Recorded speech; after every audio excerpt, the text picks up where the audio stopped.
Hello student, কেমন আছো সবাই? আশা করি সবাই ভালো আছো। আজকের আমরা ফিজিক্স নিয়ে আলোচনা করব না। হ্যাঁ, ফিজিক্স নিয়ে তো অবশ্যই আলোচনা করব। ফিজিক্সের স্যার তো ফিজিক্স নিয়ে আলোচনা করবেন, তো কি আলোচনা করবে?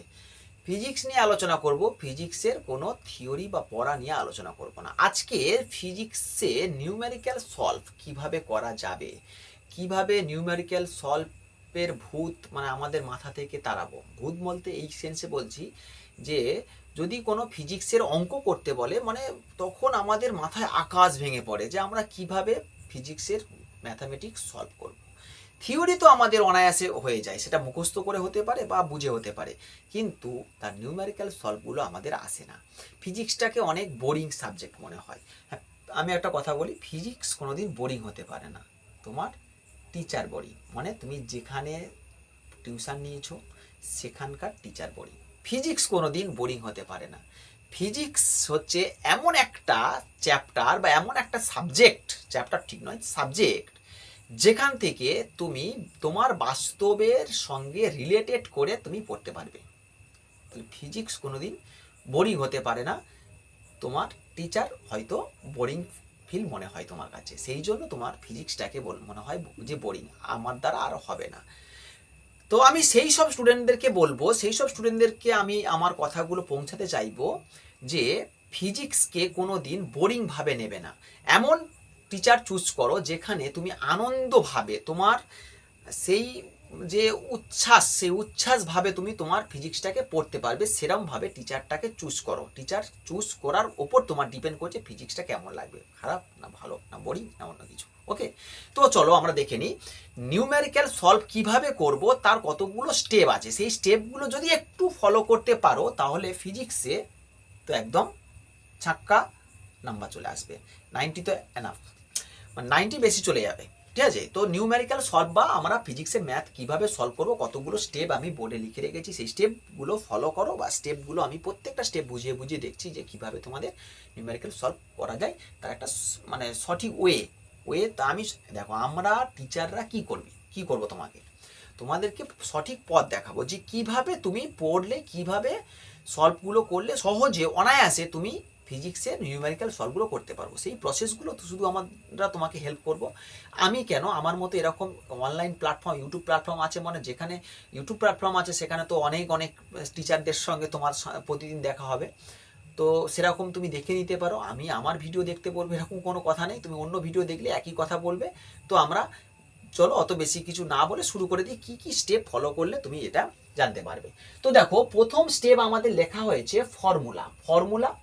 তো ফর্মুলা তোমাকে কিন্তু আগে আয়ত্ত করতে হবে। ফর্মুলা, তুমি একটা ফিজিক্সের কনসেপ্ট বুঝে গেছো বা থিওরি বুঝে গেছো তো খুব ভালো কথা, গুড ওয়েল, কিন্তু তুমি যদি তার ফর্মুলা মনে রাখতে না পারো তাহলে কিন্তু তুমি নিউমেরিক্যাল সলভে জিরো রেজাল্ট করবে। ফর্মুলা যতক্ষণ না তুমি তোমার আয়ত্তের মধ্যে আনতে পারবে ততক্ষণ তুমি নিউমেরিক্যালে ধরতেই পারবে না। তো তোমার প্রথম টার্গেট, প্রথম কাজ, তুমি ফর্মুলাকে মুখস্থ করো বা আয়ত্তে নিয়ে আসো। ফর্মুলা যখনই তুমি আয়ত্তে নিয়ে, যেমন আমি তোমাকে যদি বললাম Newton's law, F is equal to M A, এই ফর্মুলাটা তুমি যদি না মনে রাখতে পারো তাহলে বলের সমীকরণ তুমি কি জানবে? তো সেই জন্য বলছি। আবার যদি মনে করো আমরা ক্লাসিক্যালের থেকে জানতে পারি যে V is equal to U plus A T, ভিটা কি, ইউটা কি, এটা কি, টিটা কি, এটা যদি না জানতাম তাহলে আমাদের কোনো অঙ্ক তো অ্যাপ্লাই করতে পারতাম না। তো ফর্মুলা বেস্ট প্রসেস, ফর্মুলা তোমাকে কিন্তু মাথায় রাখতে হবে। যে চ্যাপ্টারটা পড়ছো তা সেই চ্যাপ্টারের কি কি ফর্মুলা আছে তুমি আগে একটা খাতাতে লিখে নাও। সেই ফর্মুলাগুলো লিখে রাখার পরে তুমি সেই চ্যাপ্টারের অঙ্ক করা শুরু করো, তবেই তো তোমার মধ্যে সেই ফর্মুলাগুলো কাজ করবে।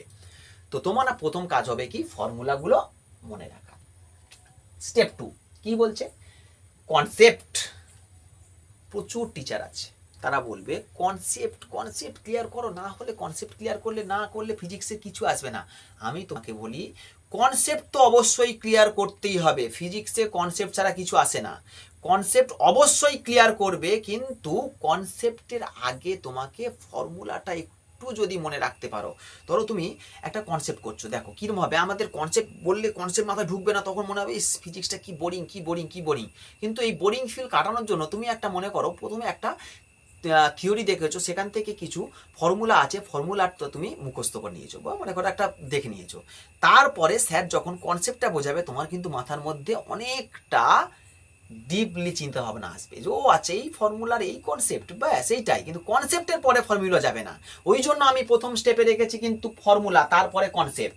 তাহলে ব্যাপারটা দেখো, আমি কিন্তু কনসেপ্টের পরে ফর্মুলা বলতে পারতাম, কিন্তু ম্যাক্সিমাম টিচার এটাই বলে যে আগে কনসেপ্ট বোঝ, কনসেপ্ট বোঝ, কনসেপ্ট বোঝ, তারপরে ফর্মুলা চলে আসবে। কিন্তু না, যখন তুমি কনসেপ্ট ক্লিয়ার করতে যাবে ফর্মুলা ভালো লাগবে না, বোরিং ফিল মনে হবে। তুমি আগে ফর্মুলাটা দেখে রাখো, তারপরে কনসেপ্টটাও ক্লিয়ার করো। স্যার যখন বলবে ও আচ্ছা এই ফর্মুলার এই কনসেপ্ট ইজি, তাহলে কনসেপ্টটা তারপরে তোমাকে ক্লিয়ার করতে হবে। এটা আমি তোমাকে একটা প্রসেস বলে দিলাম।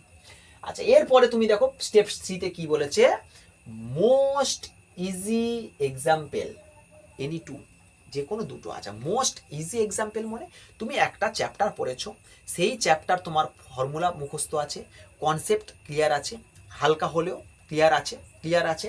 তারপরে তুমি সেই চ্যাপ্টারের যে প্রশ্নগুলো সবচেয়ে সহজ, তুমি প্রবলেম সেটে যেতে পারো, কিংবা যেটা সলভেড প্রশ্ন দেওয়া আছে সেই সলভেড প্রশ্নটা তুমি অ্যাপ্লাই করতে পারো। যেগুলো সহজ, মোস্ট ইজি এক্সাম্পলগুলো মানে যেগুলো তোমার সহজ মনে হয়, সেইগুলো তুমি অন্তত দুটো চেষ্টা করো। যদি দুটো চেষ্টা করো, যদি না হয় তাহলে আবার কোথায় যাবে, এখানে ব্যাকে চলে যাবে, কোথায়, কনসেপ্টে, আবার কনসেপ্টে চলে যাবে। কনসেপ্ট তখন আর একটু ভালো করে কনসেপ্টটা দেখে নিলে তারপরে আবার চলে আসলে মোস্ট ইজি এক্সাম্পলে চলে যাবে। যে কোনো দুটো তুমি এক্সাম্পল সলভ করো, যেগুলো সহজে, যেটা তুমি পারবে, হঠাৎ করে কিন্তু কঠিনে যাবে না, সবচেয়ে যেগুলো সহজ সেইগুলো তুমি অ্যাটেন্ড করো, দেখবে তুমি অনেক বেটার রেজাল্ট করছো, অনেক বেটার। তোমার মনের মধ্যে এখন তখন একটা কি আসবে, মানে তীব্র বাসনা আসবে যে আমি এরপরেরটা করি, কিন্তু না, আমি বলবো তুমি বেশি কিছু করো না, তখন ওই সময়টা নষ্ট হয়ে যাবে। তুমি যদি মনে করো যে প্রথম দুটো সলভ করেছি, যে ছোট সহজ সহজ প্রশ্নগুলো দুটো সলভ করেছি, তারপর আরেকটা করি না, 6টা 7টা 8টা করে নিলে সময় নষ্ট করে বেকার লাভ নেই, সময় নষ্ট করার দরকার নেই। তুমি মিনিমাম দুটো করো, কিন্তু ইজি যেটা আছে সেটা দুটো করো, তারপরে তুমি পরের স্টেপে এগো। পরের স্টেপ কি বলছে, মোস্ট ডিফিকাল্ট এক্সাম্পল। এইবারে তুমি সহজ দুটো করে নেওয়ার পরে একদম কঠিনে জাম্প করো। মনে করো প্রবলেম সেট 1-এ 20টা প্রশ্ন দেওয়া আছে, তুমি 18, 19, 20 করে নিল, 18, 19, 20 দিয়ে 20 থেকে শুরু করো। তাহলে আমার দুটো সলভ করে নেওয়া, সহজ কোশ্চেন সলভ করে নেওয়ার পরে তারপরে তুমি জাম্প করেছো কোথায়, মোস্ট ডিফিকাল্ট, যেখানে সবচেয়ে কঠিন যেটা আছে সেইটাতে তুমি জাম্প করেছো। হ্যাঁ, এইখানে তোমার কিন্তু অ্যাটিটিউডটা আলাদা হবে। এখানে যে তোমার অ্যাটিটিউড থাকবে সেটা কিন্তু অ্যাট্রাকটিভ, ঠিক আছে। এখানে যেটা থাকবে সেটা কিন্তু তোমার অ্যাট্রাকটিভ, অ্যাটাক মানে অ্যাটাক মোডে তুমি কি শুরু করছো, অ্যাটাক করো। হ্যাঁ দেখো, আমাদের মধ্যে এরকম আছে, আমি টিচার বলে আমি বলবো না যে আমি সব প্রশ্ন করতে পারবো, আমার মনেও তো একটা ডাউট থাকতে পারে, আমি সব জানি, আমি এমন কিছু কথা বলবো না যে আমি সব জানি, আমি যে কটা জানি সব জানি, সব ফিজিক্সের A to Z জানি না, আমি জানি না অত কিছু। আমি কিন্তু যখন প্রবলেম সলভ করি, সব প্রবলেম আমার দ্বারা তো সলভ হতে পারে না, আমিও তো ভুল করতেই পারি, কিন্তু আমি যখন সলভ করি তখন কিন্তু আমার অ্যাট্রাক্ট মনোভাব থাকে, হ্যাঁ লড়াই করব, হ্যাঁ পারবো। এই অ্যাট্রাক্ট মনোভাব নিলে হয়তো পারবো না, কিন্তু আমাদের পরবর্তীকালে দেখতে হবে, অন্য কোনো ফর্মুলা অ্যাপ্লাই করতে হবে, কিন্তু আমি অ্যাট্রাক্ট মনোভাব নিয়ে যদি শুরু করি না, তো যত কঠিন প্রশ্ন হোক না কেন অনেকটা সলভ হওয়ার প্রবণতা থাকে, মানে ম্যাক্সিমাম সলভ হওয়ার প্রবণতাটা বেশি থাকে, ঠিক আছে। তো তোমার এখানে যেটা দেখবে যে মোস্ট ডিফিকাল্ট এক্সাম্পল যেটা আছে সেটা তুমি দুটো তিনটে সলভ করো। হ্যাঁ, যদি না পারো আবার কোথায় যাবে, ব্যাক। দেখো ব্যাক চলে গেছে, কোথায় চলে গেছে, কনসেপ্ট। আবার তুমি কনসেপ্ট ক্লিয়ার করো। হ্যাঁ, এখানে যে কনসেপ্টটা ক্লিয়ার হবে না সেটা কিন্তু মানে যা তোমার কনসেপ্ট ছিল সেই কনসেপ্টে হচ্ছে না, তখন আরও আদার্স আশেপাশে যে কনসেপ্টগুলো আছে সেই কনসেপ্টগুলো তোমার কিন্তু ক্লিয়ার হবে। তো যখন তুমি ডিফিকাল্টে প্রবেশ করলে তখন হয়তো দেখবে লাস্ট পজিশনে গিয়ে হচ্ছে না, 2বার 3বার 4বার ট্রাই করেছো, হ্যাঁ ট্রাই করো, 2বার 4বার 5বার ট্রাই করার পরে দেখো হচ্ছে না, তখন তুমি আবার কিন্তু কনসেপ্টে রিটার্ন করো, গিয়ে তখন যে কনসেপ্টগুলো আয়ত্ত করবে না তখন দেখবে সেই কনসেপ্টটা কিন্তু অনেক বেশি বেশি কনসেপ্ট আয়ত্ত হবে। কেন, তুমি ইজি কনসেপ্টগুলো কিন্তু ক্লিয়ার করে ফেলেছো আগে, এখন ডিফিকাল্টের জন্য আরও কিন্তু জ্ঞান অর্জন করছো, হ্যাঁ আরেকটা কথা বলি তোমাকে, এখানে তুমি একটা সময় নিতে পারো। যখন তুমি ইজি কনসেপ্ট দুটো করে নিয়েছো না তখন একটু ব্রেক নিও, মানে 10-15 মিনিট একটু ব্রেক নিও। ব্রেক নেওয়ার পরে আমাদের মেমোরি তো স্টোরেজ হতে হবে। তুমি দেখো একবারে হুট করে অনেক কিছু নিয়ে নিলাম এরকম করে হবে না, তোমাকে মেমোরি তো স্টোরেজ করতে হবে। তুমি কিছু কনসেপ্ট নিয়েছো, সেটা কনসেপ্টটা স্টোরেজ করে রেখেছো, 2-4টে ইজি অঙ্ক করে নিয়েছো, তারপরে তুমি একটু ব্রেক নাও। ব্রেক নেওয়ার পরে কি করবে, তারপরে মোস্ট যেটা হার্ড অঙ্ক আছে সেই অঙ্কগুলোর দিকে এগিয়ে গেছো। যখন হার্ড অঙ্ক 2-4বার করেছো তারপরে হচ্ছে না, তখন তুমি আরো কনসেপ্টটাকে ক্লিয়ার করছো। ওই জন্য আমি লিখে রেখেছি মোর কনসেপ্টের জন্য, যে মোর কনসেপ্ট আরো ক্লিয়ার করার জন্য তুমি আবার কনসেপ্টে গেছো। ওকে, সেই কনসেপ্টে যাওয়ার পরে দেখবে তারপরে আবার অনায়াসে ইজিভাবে এই অঙ্কগুলো হয়ে গেছে। এরপরে 5 নম্বর স্টেপ কি বলছে, ইজি নিউমেরিক্যাল। এইবারে আবার তুমি ইজিতে কনভার্ট করেছো। তাহলে প্রথমে তুমি ইজি করেছিলে, তারপরে একদম জাম করে গেছো কি মানে হার্ড অঙ্কতে, কঠিন অঙ্কতে, তারপর আবার ইজি নিউমেরিক্যালে পদার্পণ করো। আবার ইজি নিউমেরিক্যালে পদার্পণ করলে এবারে কি বলবে, এবার বন্ধু বান্ধবদের কাছে তোর কাছে কোন প্রশ্নটা পাচ্ছি না বল, তুই কোনটা পাচ্ছিস না, সে বলবে এটা পাচ্ছি না, আমি করে দিচ্ছি। তখন তুমি নিজে নিজে ট্রাই করো, কারোর দেখার দরকার নেই। তখন বন্ধুদের কাছ থেকে নাও, তোমার হাতের কাছে যেটা যে অঙ্কটা আছে সেই অঙ্কটা ট্রাই করো, দেখবে তখন ইজি সব অঙ্ক। কেন, তুমি অলরেডি প্রথম সহজ অঙ্ক করেছো, তারপরে কঠিন অঙ্কর জন্য ট্রাই করেছো, কঠিন অঙ্ক করে নিয়েছো, এরপরে তুমি চলে এসছো আবার ইজিতে। তখন ইজি তোমার যা এদিক ওদিক এখানে ওখানে যেখান থেকে পারো সব অঙ্কগুলো করে ফেলবে। তোমার মধ্যে অনেক জ্ঞান হয়ে গেছে, অনেক কনসেপ্ট ক্লিয়ার হয়ে গেছে। আর কনসেপ্টের সঙ্গে সঙ্গে তোমার কিন্তু মনে থাকবে কি ফর্মুলাও তোমার কিন্তু হয়ে আছে।